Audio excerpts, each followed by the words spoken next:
오늘 함께 나누실 말씀은 마가복음 9장 14절로 29절까지 말씀입니다. 제가 14절부터 19절까지 말씀 대독을 하겠습니다. 이에 그들이 제자들에게 와서 보니 큰 무리가 그들을 둘러싸고 서기관들이 그들과 더불어 변론하고 있더라. 온 무리가 곧 예수를 보고 매우 놀라며 달려와 문안하거늘 예수께서 물으시되 너희가 무엇을 그들과 변론하느냐? 무리 중에 하나가 대답하되 선생님, 말 못하게 귀신 들린 내 아들을 선생님께 데려왔나이다. 귀신이 어디서든지 그를 잡으면 거꾸러져 거품을 흘리며 이를 갈며 그리고 파리해지는지라. 내가 선생님의 제자들에게 내쫓아 달라 하였으나 그들이 능히 하지 못하더이다. 대답하여 이르시되 믿음이 없는 세대여, 내가 얼마나 너희와 함께 있으며 얼마나 너희에게 참으리요. 그를 내게로 데려오라 하시매. 아멘. 계속해서 우리 29절까지 말씀인데요, 우리 본문 한 절씩 살피면서 나눌 것이기 때문에 제가 19절까지 대독을 했습니다. 오늘 반갑게 또 일주일 만에 뵙는 분들 참 반가운 분들입니다. 우리 옆에 앉으신 분, 또 오랜만에 오신 우리 집사님 계시고요. 우리 앞뒤 보시면서 또 지난주에 못 뵈신 분들도 계시고 함께 잘 오셨습니다. 인사를 함께 나누겠습니다. 반갑습니다. 우리 하루하루 살아가는 동안 모든 것이 하나님의 은혜로 이렇게 잘 지내신 줄로 믿습니다. 또 주일날 귀한 예배의 시간에 또 함께 만나 뵙고 함께 주님 예배하는 공동체의 모습 보면서 또 주님 앞에 감사를 드리게 됩니다. 지난번에 2주 전에 변화산의 일을 다루었습니다. 주님께서 베드로, 야고보, 요한 이 3인방을 데리고 높은 산으로 올라가셔서 기도하시는 중에 모습이 변화되는데요, 그 모습이 굉장히 아름답게 밝게 하얗게 그렇게 변화가 되십니다. 제자 3명의 제자들은요, 이 놀라운 광경을 눈으로 목격을 하게 됩니다. 엄청난 그런 놀라운 영광을 눈으로 목격하고 체험하고 경험하였다고 하더라도 주님이 원하시는 것은 그 상태에 머무르는 것이 아닙니다. 그래서 주님이 제자들과 함께 산을 내려오시면서 이렇게 경고를 하시는데 어떤 말씀을 하시냐면, 인자가 십자가에 죽임을 당하고 다시 부활할 때까지는 본 것을 아무에게도 말하지 말라, 이렇게 경고를 하십니다. 주님이 경고를 하셨으니까 제자들이 듣죠. 아마 주님께서 부활하실 때까지는 자기들이 이 변화산에서 본 이 놀라운 광경을 말하지 않았을 것입니다. 왜 주님이 말하지 말라고 했을까요? 엄청난 사건 아닙니까? 우리가 그냥 어떻게 가치를 좀 다른 사건보다, 기적보다는 낮게 볼지는 몰라도 주님이 변화되셨다, 그들 앞에서 변화가 되셨다라는 것은요, 보통 일이 아닙니다. 그렇다면 주님이 너 눈으로 보지 않았느냐, 이렇게 놀랍게 영광될 하나님의 나라가 기다리고 있으니 이것을 전파해라, 본 것을 빠짐없이 이야기해라, 이렇게 할 만한데요, 주님은 흐름의 특성이 있지 않습니까? 본 것 절대로 말하지 말아라, 부활할 때까지는 말하지 말아라. 왜 그러셨을까요? 지금 이야기해봤자 사람들이 지금까지 봐온 들어온 그 기적 중에 하나로 그냥 취급을 하지, 이것을 듣는 자들이 정말 하나님 살아계심을 믿고 예수님 말씀을 듣고 따르는, 그리고 사명을 감당하는 길로 나오지 않는다라는 것을 주님이 아셨습니다. 자꾸 굳어지는 것이죠. 그런 일이 또 있었구나라고 굳어지는 것이죠. 언제 변화가 됩니까? 언제 우리가 주님을 따르게 됩니까? 주님이 우리 죄를 위해서 죽으셨다가 다시 살아나셨다라는 이 부활하신 주님을 만나고 부활신앙 가지고 우리의 기준과 우리의 삶이, 가치관이 변하고요, 좁은 길을 가게 될 때, 고난의 길을 가게 될 때, 그리고 주님의 음성을 들으며 순종하며 살아갈 때 우리가 전하는 복음이요, 영향력이 있습니다. 그렇기 때문에 주님은요, 눈에 본 것, 경험한 것, 이거 가지고 그렇게 신앙의 굉장히 높은 경지에 올라간 것처럼 그렇게 말하지 말라라고 경고를 하시는 것이죠. 이 경고를 듣고 산 아래로 내려왔는데 어떤 광경이 지금 벌어지고 있습니까? 산 아래 보니까요, 군중들이, 보통 군중이 아니라 큰 군중이라고 하는데 주님과 일행을 기다리고 있었습니다. 14절부터 말씀을 보면요, 기다리고 있는데 그 가운데 문제가 하나 생겨납니다. 제자들 무리와 또 다른 무리들이 이 변론을 하고 있습니다. 언쟁을 하고 있는데요, 그 대표적으로 서기관들이라고 말씀을 하고 있습니다. 그 다음 절에 보시면요, 논쟁을 한참 하다가 예수님이 오시는 것을 보게 됩니다. 그리고 그들이요, 굉장히 이거 예수님이 오시는 것을 보면서 매우 놀랍니다. 아마 매우 놀라는 광경으로 보아서 그들이 지금 하고 있었던 그 언쟁의 내용을 알 수는 없지만 대충 상상은 해볼 수가 있겠습니다. 지금 그 문제가 하나 생겼는데요. 귀신 들린 아들을 데리고 와서 제자들이 고치지 못하고 그래서 아마 언쟁이 붙었는 것 같습니다. 너 정말 너희들이 모시는 이 선생님 정말 메시아가 맞냐? 뭐 이런 중요한 거 가지고 논쟁이 붙었는데 주님이 내려오시는 거 보니까요. 깜짝 놀라게 됩니다. 그 주님이 16절에 물으십니다. 도대체 무슨 일이냐? 왜 변론을 하느냐? What are you arguing with them about? argue를 하고 있었다라는 것이죠. 그러니까 17절에 대답을 하는데요. 무리 중에 하나가 이렇게 대답을 하는데 내 아들을 선생님께 데려왔다라는 것을 보니까요. 아버지인 것 같습니다. 귀신 들린 그 아들을 둔 아버지가 예수님께 대답을 하죠. 선생님, 이 귀신 들린 아들을 제가 선생님 여기 계시다는 소문을 듣고 데려왔는데 18절에 보니까요. 그 상황을 설명합니다. 귀신이 이 아들을 잡으면은 입에 거품을 물고 흘리고 거품을 흘리고 이를 갈고 그리고 창백해지고 파리해집니다. 선생님이 안 계셔서 제자들에게 귀신 좀 내쫓아 달라고 부탁을 했는데 뭐라고 말합니까? 제일 마지막 줄에 어떻게 기록을 하고 있습니까? 그들이 능히 하지 못하더이다. 이렇게 예수님 앞에 보고를 하는 것이죠. 귀신 들린 아들을 두고 있었으니까 아버지의 마음이 어떻겠습니까? 아들이 조금 불편하고 이래도 마음이 감기만 걸려도 아버지 마음이 아픈데 아들이 귀신 들려서 이런 고통을 당하고 있으니까 아버지의 마음이 보통이 아니죠. 예수님 소문을 듣고 데려왔는데 마침 예수님 산에 올라가시고 안 계십니다. 그러니까 급한 마음에 지푸라기라도 잡고 싶은 마음에 제자들에게 요청을 한 것이죠. 선생님 안 계시니까 당신들이라도 좀 고쳐주면 안 되겠습니까? 제자들이요. 선생님 기도하러 가셨으니까 우리가 한번 고쳐드리겠습니다. 라고 이렇게 대답을 한 것 같습니다. 왜냐하면요, 예전에 제자들이 예수님 사역 초기에 예수님께서 2명씩 짝을 지어가지고 전도여행을 보내십니다. 그냥 보내시는 것이 아니라 귀신을 쫓아내는 권능을 저들에게 주셨습니다. 그리고 그들이 실제로 나가가지고 회개하라 전파했는데요. 많은 귀신들이 물러가고 병자들에게 기름을 발라서 안수했는데 고쳐지는 이런 놀라운 일들이 예전에 있었습니다. 예전에 그런 일도 있고 또 기억이 나고 해가지고 마가복음 6장에서 우리가 살폈는데요. 경험은 있다. 얘가 옛날에 경험했다. 이건 대단한 겁니다. 이거는 평생 따라다니는 훈장과 같은 것이죠. 대단한 것입니다. 보통 경험이 아니죠.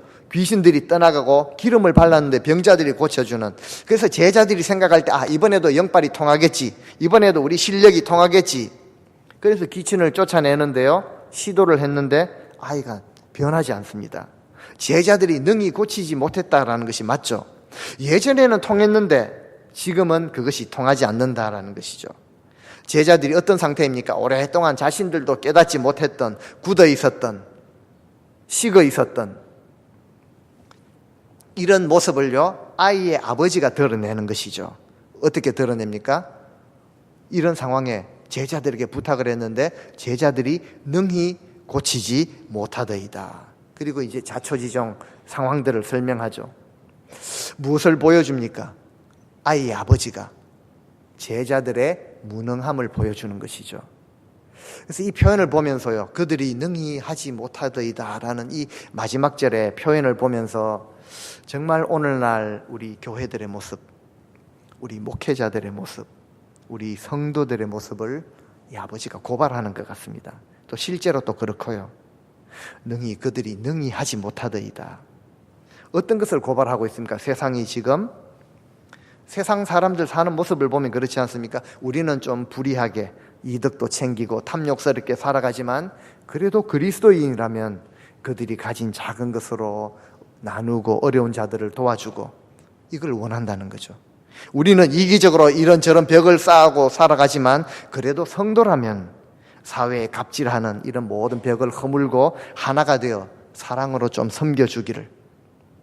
우리는 속이기도 하고 부당한 이득을 취하기도 하지만 그래도 예수쟁이라면은 정직 하나만큼은 의심할 여지도 없이 진실한 모습으로 살아가는 자들이다라고 이렇게 말할 수가 있어야 되는데 세상은요, 그들은 능히 하지 못하더이다라고 고발하고 있지. 이 정도만 되면 다행인데요. 지금 저들은 우리보다 심하더이다. 지금 이렇게 비웃고 고발하고 조소하고 조롱하고 있지 않습니까? 예수님의 제자들이 보여주는 것은요, 오늘날 교회 공동체의 모습입니다. 이 병든 세상을 향해서, 병든 인생을 향해서, 귀신 들린 세상을 향해서 아무것도 할 수 없는 무기력한 이런 모습을 고발하고 있다는 거죠. 분명히 병든 세상을 보고 아무것도 할 수 없는, 하려고도 하지 않는 무능력에 빠진 교회를 고발하는 내용이 맞습니다. 18절에 보면요, 귀신 들린 아이의 모습, 귀신 들린 세상의 모습을 이렇게 묘사합니다. 말 못하고 듣지 못하는 것은 귀신 들린 것이 아닙니다.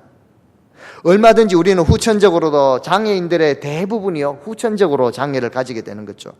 이 패럴림픽을 우리가 보면서 그렇게 기록을 묘사를 하는데요, 그들 후천적으로, 대부분이 후천적으로 그렇게 되는 것이라고 그렇게 이야기를 합니다. 지금 말 못하는 것 자체는 귀신 들린 것이 아닌데 그 아이에게 나타난 현상들을 보면요, 거품을 물고 거품을 흘리고요, 이를 갈고 있습니다. 파리해집니다. 근데 이것을 마태복음에 보면 이것이 심한 간질병이다라고 그렇게 병명을 말하고 있는데요, 제자들이 능히 고치지를 못합니다. 왜, 언제 우리가 이 세상이 거품을 흘리고 이를 갑니까? 표현이 좀 이렇게 좀 적나라한데요, 물론 병으로 인해서 그렇기도 하지만요, 언제 사람들이, 세상의 사람들이 거품을 흘리고 이를 갈고 막 파리해지고 창백해지고 이렇습니까? 분노가 있을 때, 내 뜻대로, 내 원대로, 내가 원하는 것이 안 될 때, 혈기를 부릴 때, 이런 표현, 이런 모습들이 나타나지 않습니다. 공통적으로 나타납니다. 근데 마귀가 사용하기 제일 쉬운 것이요, 혈기 조절이 안 되는, 분노 조절이 안 되는, 이건 사탄의 밥이 되기 쉽습니다. 근데 이거 결코 과장이 아니라는 거죠. 어떻습니까? 우리 인생들을 보면요, 내 손해볼 때, 내 자존심 건드리면요, 분노하게 되고 입에 거품을 물게 되고 이를 갈면서 정오합니다. 운동 경기 같은 것을 보면요, 분명히 자기 팀이 잘못했어요. 선수가 잘못했는데요, 심판이 경고하거나 이러면요, 심판에게 욕하고 항의하고 대들고 이러다가 레드 카드까지 받고 퇴장하는 일들이 있죠. 분노를 참지 못하고 머리로 상대방 선수를 들이받기도 하고요, 이빨로 물어뜯는 이런 모습까지도 있습니다. 그리고 나서도 자신이 지금 어떤 일을 했는지 그 상태, 그 당시는 모르는, 분노에 사로잡히게 되면요, 그렇지 않습니까? 이런 추태가 나온다는 것입니다. 그런데 분노는요, 혈기 조절 안 되는 것은요, 사탄이 사용하는 방법이죠. 공동체를 파괴하는 가장 좋은 도구가 된다는 것입니다. 광기 어린 세상의 모습을 지금 이렇게 표현하고 있지 않습니까? 근데 우리 그리스도인들이라고 우리 삶에 분노가 없습니까? 있죠. 우리는 감정에 충실해야 된다, 내 기분을 드러낸다는 그런 명목으로요, 정말 우리는 이 감정을 잘 다스리는, 감정을 주님 앞에 맡겨드리는 이런 훈련들을 하셔야 됩니다. 그렇지 않으면 쉽게 사탄이 밥이 될 수가 있습니다. 주님께 맡겨드리는 것은요, 진짜 살아있는 믿음이죠. 우리 기분 다 드러내야 되고 내 할 말 다 해야 되고 내가 갚아줘야 한다라고 생각하면요, 쉽게 사탄이 밥이 됩니다. 아예 지금 보면요, 거품을 물고 이를 갈고 얼굴이 창백해졌다, 혈기가 돌지 않는다라는 거죠. 피가 돌지 않아서 죽어가는 그 모습, 이것이 세상의 모습인데 이 세상을 주님 앞에 데려왔습니다. 부모도 어찌할 수 없는 상태로 나왔다라는 것입니다.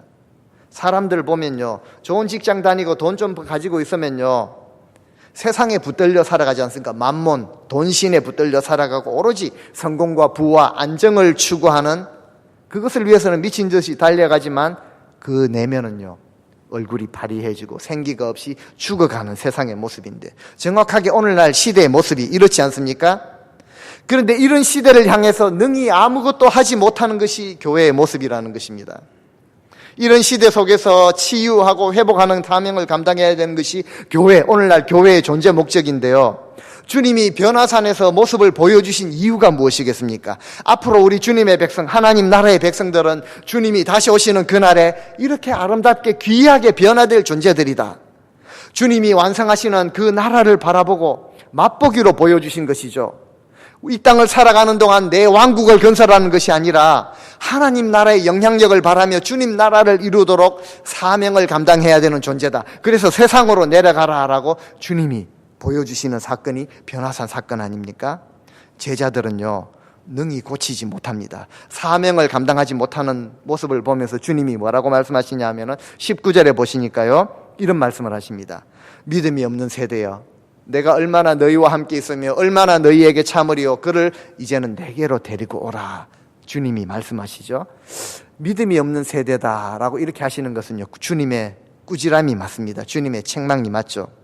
얼마나 내가 함께 있어줘야 되고 얼마나 더 참아야 되겠느냐.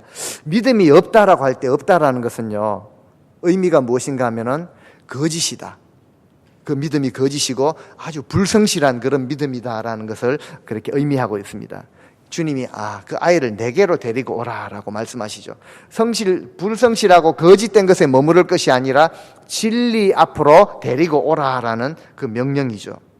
지금 제자들의 상태는요, 이제 예전에는 경험을 했지만 지금은 불성실하죠. 굳어 있습니다. 예전에는 귀신도 쫓아냈지만 지금도 그 상태가 그대로 있는 것이 아니죠. 지금 제자들의 상태는 거짓된 믿음이고 믿음이 없는 상태이고, 그래서 주님이 그것에서 벗어나서 생명이 되시는, 진리가 되시는 주님 앞으로 데리고 오라라고 초청을 하시는 것이죠. 20절에 보니까 아이를 예수님 앞에 데려왔는데요, 그 안에 들어앉아 있던 귀신이 예수님을 보자마자 반응을 일으키죠. 심한 경련을 일으키고 땅에 엎드려져서 떼굴떼굴 구르게 만듭니다. 또 입에 거품을 흘리게 만들죠. 그런데 이 아이를 보시면서 주님이 물으시는 질문이 있습니다. 무슨 질문을 물으실 것 같습니까? 귀신이 반응을 하는데요, 주님이 그 불쌍한 영혼을 보시면서 어떤 질문을 하겠습니까? 21절 한번 보실까요? 주님이 물으시는 질문이 이것입니다. 언제부터 이렇게 되었느냐? 주님이 하시는 말씀은요, 정말 의미가 깊습니다. 주님이 궁금해가지고, 몰라가지고 얘가 이거 언제부터 이렇게 됐어요? 이렇게 물으시는 것이 아니라는 것이죠. 언제부터 이렇게 되었느냐? 주님이 그렇게 말씀하시는데 아버지가 대답을 하죠. 어릴 때부터입니다. 몇 살 때인지는 몰라요. 어릴 때 어느 순간인지 몰라도 어릴 때 한순간에 이렇게 되었다라는 것이죠. 그리고 설명하기를 22절에 보니까요, 귀신이 그를 죽이려고 물과 불에 자주 던졌나이다. 실제로 이런 일이 있다라는 거죠. 추운 날씨에 가다가 물에 꼬꾸라뜨리기도 하고, 장작불인지 어딘지는 몰라도요, 불에도 막 넘어지게 하고, 아버지는 알고 있지. 이것이 귀신의 장난이다. 귀신이 아들을 지금 죽이려고 이렇게 하고 있다라는 것을 알았습니다. 주님이 뭐라고 물으십니까? 언제부터 이렇게 되었느냐? 그렇지 않았다라는 때가 있다라는 것을 의미하는 것이죠. 예전에는, 어렸을 때는 이렇지 않았는데 아마 성장 과정의 어느 순간에 귀신이 들락날락하면서 자리를 잡게 된 어떤 시점이 있었다라는 것을 의미심장한 말씀이죠. 언제부터 이렇게 되었느냐? 이 표현을 보면서요, 마치 우리가 몸이 어디가 좀 안 좋아서 의사를 찾았는데 들어서 안 되는 말이 있죠. 언제부터 이랬습니까? 왜 이제 오셨습니까? 더 안타까운 말은요, 너무 늦었습니다. 마음의 준비를 하십시오. 주님의 질문이 그것이지 않습니까? 언제부터 이렇게 되었느냐? 몰라서 물으신 것이 아니죠. 그동안 뭐 하다가 이제 왔느냐? 여기저기 찾아다니고 낭패와 실망을 당한 후에 이제야 진리가 되시는, 생명이 되시는 주님 앞으로 나오게 되니까요, 언제부터 이렇게 되었느냐라고 물으시는 것이죠.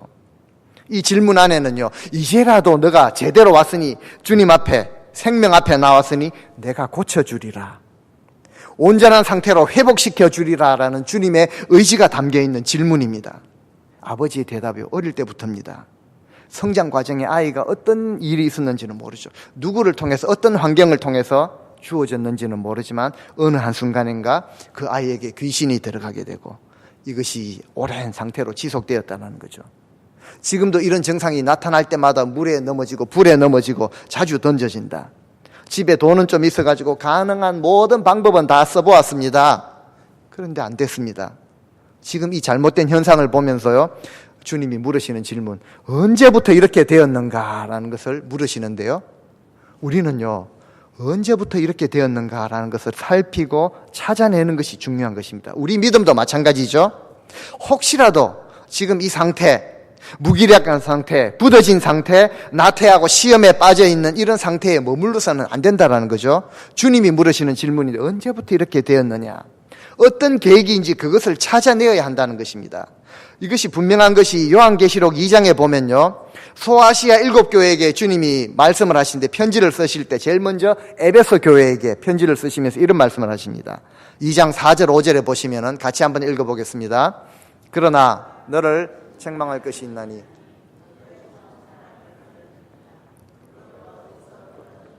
생각하고 회개하여 처음 행위를 가지라. 만일 그리하지 아니하고 회개하지 아니하면 내가 네게 가서 네 촛대를 그 자리에서 옮기리라. 아멘. 주님은요, 처음에 온전했던 그 상태, 믿음의 상태에서 벗어나는 것을 원하지 않습니다. 떨어졌다면 어디서 떨어졌는지 이것을 생각하고 찾아내고 이제는 거기서 돌아서라, 회개하고 회복되기를 주님이 원하십니다. 혹시라도 내 믿음이 언제부터 이렇게 되었는가라는 이 생각을 지금 주신다면요, 주님이 주시는 거룩한 부담으로 받으시고 생명이 되시는 주님께 다시 돌아서서 더 가까이 나아가시는 성도님들 되시기를 바랍니다. 주님은요, 진실하시고 오른손에 7 별을 붙들고 7 촛대를 다리시는 분이라고 요한계시록에 묘사를 하고 있습니다. 교회의 주인이 되시는 그 주권을 가지고 계시고요, 그리고 교회들을 다스리시는 교회의 주인이 되시고 우리 인생의 주관자가 되시고 우주의 통치자가 되시는 그 주님께서 촛대를 혹시라도 옮기시지 않도록 회개하라고 그렇게 권면하고 계시죠. 처음 행위, 첫 사랑을 회복해야 한다라는 것입니다. 언제부터? 어릴 때부터입니다. 여기까지만 하면 좋겠는데 아버지가 그 뒤에 22절 하반절에 보면 무슨 말을 하냐 하면요, 그러나 하실 수 있거든, 뭔가 좀 하실 수 있거든은 우리를 불쌍히 여겨서 도와주십시오. 당신 소문 듣고 왔다가 마침 당신이 없는 바람에 제자들에게 부탁하지 않았습니까? 제자들이 할 수 없더이다, 그들이 능히 하지 못하더이다, 이런 상황에 아이를 데리고 오라고 하시니 이제 이 아이가 앞에 있는데 이런 상황입니다. 아이도. 그런데 하실 수 있거든 우리를 불쌍히 여기셔서 한번 도와주시기를 바랍니다. 여러 가지를 지금 주님 앞에 늘어놓지 않습니까? 이 아버지의 믿음이요, 뭔가 하실 수 있거든 이런 마음으로 나옵니다. 우리가 주님 앞에 나와서 주님 앞에 구하는 모습이 이런 모습이 아닌가 돌아보아야 한다는 것이죠. 아버지의 신앙을 지금 가지고 있지 않은가? 우리의 신앙의 단계가 여기에 머물러서는 안 된다는 거죠. 우리는 주님 앞에 나와서 주님, 개들도 주님 상에서 떨어지는 부스러기를 받아가는데 저는 오늘 주님 부스러기를 받아가야 됩니다, 이 믿음이 아니라 교회에 나옵니다. 기도도 합니다. 예배도 드립니다. 찬송도 같이 드리는데요, 이 아이 아버지처럼 뭔가 좀 해주실 수 있으면은 좀 해주시면은 참 감사하고요, 안 해주셔도 뭐 지금까지 이렇게 살아왔고 내 집도 있고 뭐 차도 있고 가진 것도 좀 있는데 어쩔 수 없죠, 이런 것을 원하지 않는다라는 것입니다. 진정한 믿음의 모습이 아니다라는 것입니다. 이어지는 말씀을 보면 주님께서 책망을 하시는데요, 무언가 좀 하실 수 있거든 좀 해주십시오라는 이것을 책망을 하십니다. 주님이 원하시는 건 진정한 믿음을 원하시고 정말 주님을 신뢰하고 주님께 가까이 나오는 믿음을 보겠느냐라고 말씀하시지 않습니까? 정말 주님 앞에 온전한 믿음을 보여주실 수 있는 우리 성도님들 다 되시기를 바랍니다. 주님이 이렇게 말씀을 하시는데요, 23절에 책망하시는 내용인데 같이 한번 읽어보시겠습니다. 예수께서 이르시되 할 수 있거든이 무슨 말이냐, 믿는 자에게는 능하지 못할 일이 없느니라. 주님이 그렇게 말하죠. 뭐 할 수 있거든 이런 말이죠. What? If you can, everything is possible for him who believes. 영어 성경의 원어에는요, 믿는 자에게 모든 것이 가능하다라는 것입니다. 우리 한글 성경에는 이중부정으로 능치 못함이 없다라고 하지만요, 믿는 자에게는 모든 것이 가능하다라는 것입니다. 그러자 그때 아버지가 정신이 번쩍 들면서 24절에 이렇게 말하는데요, 내가 믿나이다, 나의 믿음 없는 것을 도와주소서. 믿음이 확 들어온 것입니다. 영어 성경 I do believe, 내가 정말로 믿습니다. 내가 이제는 제대로 믿겠습니다. 제대로 믿고 주님을 따르겠습니다. 나의 믿음 없었던 것을 용서하시고 도와주소서 간청하게 되죠. 진실한 믿음의 고백을 주님 앞에 드리게 되고 주님이 그 믿음의 고백을 받으시고 치유해 주십니다. 25절 보니까 꾸짖으시는데요, 더러운 귀신을 꾸짖어서 말하는데, 말 못하고 듣지 못하는 그런 귀신아, 내가 내게서 명하노니, 내가 네게 명하노니 그 아이에게서 나오고 다시는 들어가지 말라. 지금까지 계속 책망을 받고 무능한 상태에 또 아버지의 그 믿음 없는 이 모습을 보다가요, 25절 말씀을 딱 받으니까요, 마음이 시원합니다. 우리는 이런 주님의 음성을 들어야지 우리 영이 살게 되어 있습니다. 내가 너에게 더러운 귀신에게 명하는 거죠. 나가고 다시는 들어오지 말아라. 치유가 됐다, 회복이 되었다라는 것이죠. 지금까지는 말도 못하고 듣지도 못한 상태에 무엇을 듣지 못했습니까? 바른 진리를 듣지 못하는 것입니다. 진리를 듣는 귀가 막혀 있었다는 거죠. 내게 좋은 것만 듣고 좋은 것만 듣고 진실을 말하는 입이 막혀 있습니다. 이것은 철저히 사탄이 궁극적으로 노리는 그 술수죠.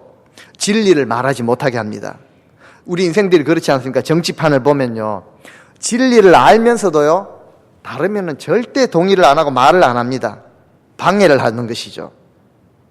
말을 해도 우리 엉뚱한 말을 하는 거죠. 진리를 알면서도 말하지 못하는 이런 시대가 지금 되었다라는 것입니다. 진리를 업신여기는 시대가 되었습니다. 악을 선으로 여기고요, 선을 악으로 여깁니다. 이 시대는요, 우리의 싸움은요, 진리를 위한 싸움이 되어야 합니다. 정확하게 아셔야 됩니다. 진리를 알고 담대하게 말하고 증거해야 되는 그런 시대입니다. 26절, 27절에 보면요, 주님이 명령하시니까 귀신이 버틸 수가 없는 거죠. 소리를 지르면서 아이로 하여금 다시 한번 경련을 일으키면서 떠나갑니다. 사람들이 볼 때 죽은 것 같았는데 주님이 손을 잡아서 일으키십니다. 에게이로라는 헬라어 단어를 쓰는데요, 부활하셨다는 그 부활의 용어입니다. 귀신 들려서 죽은 것 같은 아이가 주님 손 한번 잡아주시니까 온전하게 회복이 되었습니다. 해피엔딩 아닙니까? 정말 기쁜 일 아닙니까? 이제 아이의 문제, 이 아이가 고쳐졌던 이 해피엔딩이 아니라 마지막에 2절을 함께 또 나누기를 원하는데요, 이제 그 놀라운 참 감사한 사건 이후에 2절이 더 있습니다. 예수님과 제자들 사이에 중요한 대화가 오가는데요, 이것을 통해서 우리에게 마지막으로 도전을 주십니다. 28절에 보니까 집에 돌아와서 한 집에 들어가서 이제 제자들이 조용히 묻습니다. 우리는 어찌하여 능히 그 귀신을 쫓아내지 못하였나이까? 이 정도 좀 조용하게 들리십니까? 이렇게 물었겠죠. 우리는 어찌하여 능히 그 귀신을 쫓아내지 못하였나이까? 우리는 어찌하여 그 귀신을 능히 쫓아지 못하였나이까? 제자들이 자기 모습을 알고 기가 죽어서 죄송한 마음으로 또 어떻게 하면은 정말 우리도 귀신을 다시 이렇게 쫓아내며 담대하게 이 사역을 감당할 수 있을까? 이런 소망을 가지고 주님 앞에 물었지 않겠습니까? 안타깝게도요, 이 질문은요, 오늘날 우리 교회들의 질문입니다. 도시마다 골목마다 십자가가 있고 종탑이 있지 않습니까? 이 세상 하나 바꾸지 못하고 병든 세상을 왜 우리가 고치지 못합니까? 가는 곳마다 카지노가 보이고 가는 곳마다 마약을 파는 데가 있고요, 가는 곳마다 중독에 떨어져 있고 가는 곳마다 길거리 코너마다 홈리스들이 구걸을 하고 있는데요, 마음 아프지만 우리가 같은 질문을 계속 주님 앞에 던져야 하는 것이죠. 왜 우리가 살고 있는 이 도시에, 우리가 살고 있는 이 공동체, 교회 공동체 안에 왜 우리가 살고 있는 이 세상이 바뀌지 않는 겁니까? 우리가 어찌하여 능히 우리 안에 있는 누룩을 쫓아버리지 못하고 떼내버리지 못하고 그대로 이거 품고 이렇게 살아가야 됩니까? 세상이 교회를 향해서 말하죠. 오늘날 교회들과 오늘날 성도들이 능히 하지 못하더이다. 우리보다 더 심하더이다. 세상이 이렇게 말을 하고 있습니다. 우리는요, 이 질문을 듣고 또 주님 앞에 질문을 던지죠. 우리가 어찌하여 이 어두움을, 이 사탄의 견고한 진을 무너뜨리지 못합니까? 이 귀신들을 능히 쫓아내지 못합니까? 라는 질문을 또 던지는 것이죠. 안타까운 마음으로, 애통하는 마음으로 어찌하여 우리는 능히 쫓아내지 못합니까? 라는 질문을 던져야 한다는 것입니다. 도대체 어디서부터 우리의 정체성을 잃어버렸고 소망은 간 곳 없고 온통 이 땅에 소망을 두고 우리에게 베푸신 능력이 지극히 크다라고 말씀하시는데 깨닫지 못하고 오해와 편견, 유익을 따라 고집을 따라 각자 소견에 옳은 대로 행하는 삶을 언제까지 살아야 되겠습니까? 라고 던지셔야 되지 않겠습니까? 세상도 지금 반성하고 끄집어내고 변화하고 성숙하는데요, 우리가 변해야 됩니다. 교회들이, 성도들이 교회 안에서만 끼리끼리 재미있고 교제하고 그러다 마음에 안 들면 반대하고 배척하고 분쟁하고 언제까지 계속해서 무기력하게 있어야 됩니까? 라는 질문을 주님 앞에 던져야 되는 것이죠. 변화가 필요하다는 것입니다. 그래서 변화산의 사건을 보여주신 것 아니겠습니까? 애통하는 마음 가지고 시대를 분별하고 안타까운 마음 가지고 애통하는 마음 가지고 주님께 가까이 나아가는 그곳에서 변화가 시작됩니다. 우리는 어찌하여 능히 이 귀신을 쫓아내지 못하였습니까? 자존심 상하기는 하지만요, 우리가 주님 앞에 물어야 될 질문입니다. 우리가 주님 앞에 가지고 나아가야 될 질문입니다. 그래서 주님이 정답을 말씀하시는데요, 한 가지를 말씀하십니다. 29절, 주님의 이제 대답만 남았습니다. 주님이 무엇이라고 하십니까? 같이 한번 읽어보시겠습니다. 이르시되 기도 외에는 다른 것으로는 이런 종류가 나갈 수 없느니라. 물론 마태복음이나 누가복음을 보면은 기도와 금식 외에는 이라고 금식을 또 귀하게 그렇게 말을 하고 있습니다. 제자들이 귀신을 능히 쫓아내지 못한 이유가 한 가지인데요, 정답을 말하고 있지 않습니까? 기도가 부족했기 때문이다 라고 말씀을 하십니다. 기도가 능력이고 기도가 해답인데요, 응답받고 역사가 일어나는 기도는 하나님을 신뢰하고 뭔가 좀 해주실 수 있으면이 아니라 저는 오늘 주님 앞에서 이 부스러기 받아가야 됩니다 라는 이 믿음으로 주님 앞에 엎드려서 구하는 것이 기도죠. 주님을 믿는다라는 것의 외적인 표현이 기도입니다. 그 하나님을 믿는 자, 신뢰하는 자는 기도한다는 거죠. 기도하지 않는다라는 것은 믿지 못하기 때문입니다. 믿지 않기 때문입니다.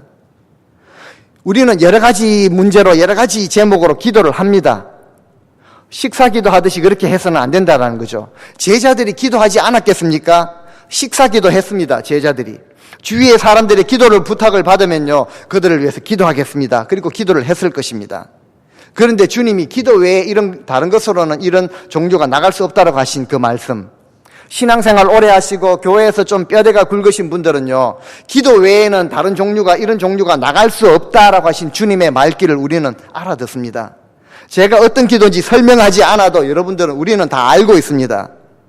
기도해야 된다라고 머리로는 동의가 되는데요, 삶으로 안 되는 것이 기도지 않습니까? 죄송한 표현인데 믿음이 없기 때문에 그렇다는 거죠. 예수님이 왜 이런 말씀을 하십니까?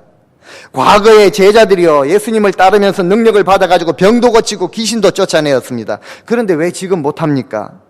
주님이 그것을 지적하시는 것이죠. 과거에 은사도 받고 귀신도 쫓아내는데 지금은 왜 못하는가? 기도와 금식 외에는 이런 유가 나갈 수 없다. 옛날에 받은 은혜로 지금도 써먹으려 하니까 그것이 안 통한다라는 것이죠.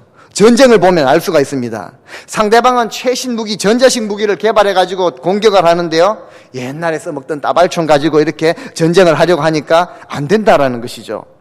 어둠의 권세 잡은 자들이 사탄이요, 교묘하게 우리를 삼키려고 교회를 넘어뜨리려고 발악을 하는데요, 거대한 무기를 갖추고 공격을 하는데 덤벼드는데요, 오늘날 교회들 건물도 커졌고 재정도 풍부하고 성도들도 많아졌는데요, 절실하게 은혜를 구하지 않습니다.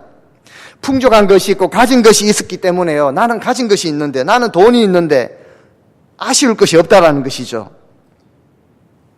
오늘 예수님이 지적하시는 것이 바로 그것입니다. 기도 외에는 이런 종류가 나갈 수 없다라는 것은 옛날의 은혜로 지금도 살아가려고 하고 오늘날의 모든 상황을 대체하려고 하니까 귀신이 그대로 있지 않는다는 거죠. 귀신을 제압하고 꼼짝 못하게 하려면 더 강한 영적인 준비를 갖추고 전쟁을 감당해야 되는데 그 길은 기도밖에 없다라는 것입니다. 재정으로 되는 것이 아닙니다. 시스템으로 되는 것이 아닙니다. 인력으로 되는 것이 아닙니다. 기도 외에는 다른 것이 없습니다. 그런데 우리는 기도 외에 다른 것 가지고 있고 또 다른 것을 바라고 있죠. 다른 것으로 이런 종류가 비슷하게 나갈 수 있다라고 착각하는 것이죠. 세상은 강하게 달려드는데 우리에게 대체할 힘이 있습니까? 세상이 강한 것 이상으로 훈련받고 준비하고 하나님께 매달려서 성령으로 무장하고 하나님의 전신갑주를 입고 어둠의 세력들과 맞서 싸워야 되는데, 싸우면 반드시 이겨야 되는데 그런 힘이 있습니까? 약속 믿고 기도하면 반드시 이기는데 우리 개인이나 공동체가 약속 붙들고 함께 모여서 기도하고 주님을 간절하게 구합니까?